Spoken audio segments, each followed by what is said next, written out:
This is a good daily vitamin, Erin. Our guest host, Dr. Tasheka Green, says the beauty in who you are is not in what you do, but in what you say from within the chambers of the heart. Yes. Oh, that's going to be on a t-shirt, my t-shirt. So on this World Heart Day, she joins us now with some heart-healthy ways to discover and maximize your greatest potential. Absolutely. You know, out of the abundance of the heart, the mouth speaks. And so we just talked about that your words create your actions develop your habits, and your habits create your character, will push you into your destiny. The first one, guard your heart. Guard your heart with peace and let it be your life's motto.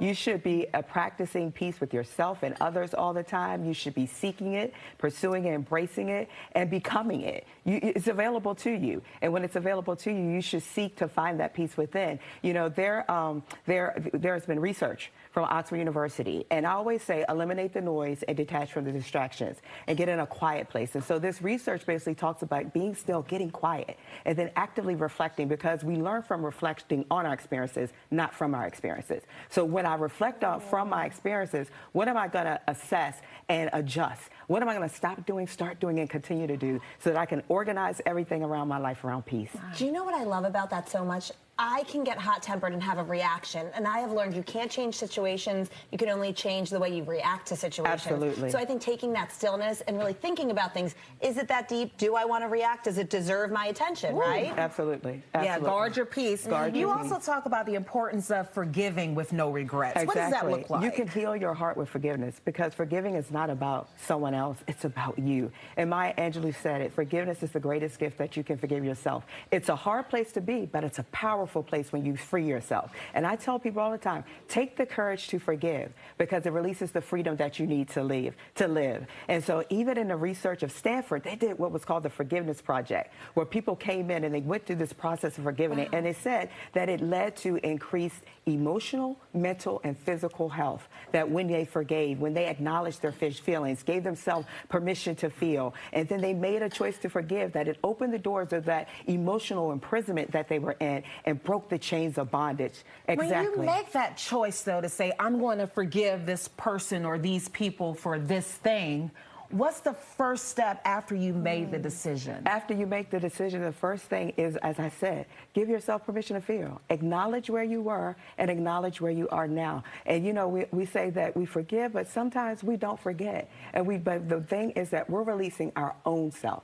and we're freeing our own self from the places that have kept us bound. And I was there, Marissa. My inability to not forgive actually stopped the flow of life. And I became a stagnant stream, and I was bitter. And I said, I need to take my bitterness and make myself better. And how do I do that? And I had to first forgive and start with myself and then with others. And once I did that, I was able to walk in places that I didn't even know I was going to be able to walk into. And have an attitude of gratitude. Have an attitude of gratitude, which is the next one, because we want to, gratitude to me is the posture of the heart that positions you for growth and expansion. Science already says that with gratitude, we increase happiness by 25%. We improve health by our sleeping habits. We learn how to deal with adversity, and it rewires our brain. And you know what? If you want to get to a great place of change, walk in gratitude, because gratitude brings an awareness of grace. And that same grace you acknowledge for yourself, you'll release that to somebody else. So practice and cultivate a mindfulness of attitude. Speak gratitude, I'm grateful for.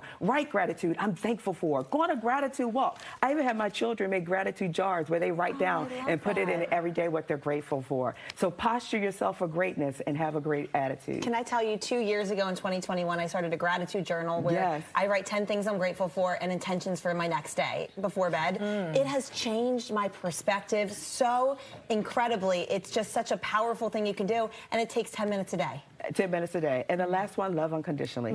Love is a language spoken by the heart, but it's heard by the soul. And if you want to love unconditionally, you have to have unconditional acceptance, no expectations, and no agenda. We were called to love, and that same measure of love that we were called to, we'll give it back to others. And I say this, when you think about forgiveness, peace, gratitude, and love, you can't see it with the heart. You can't see that in the heart with an x-ray, but we know it's there. And we want to give it back, and we want to radiate with it. And it makes all the difference. And we're going to radiate tomorrow with this heart walk. Tomorrow at the Heart Walk, Allen Pond Park at Bowie Town Center, 8 to 12, sponsored by Open My Heart Foundation. They're trying to eliminate the disparities and the gaps between heart patients, raising funds. Please come out and join us. We'll be there. Marissa will be there, and we look to see you there tomorrow.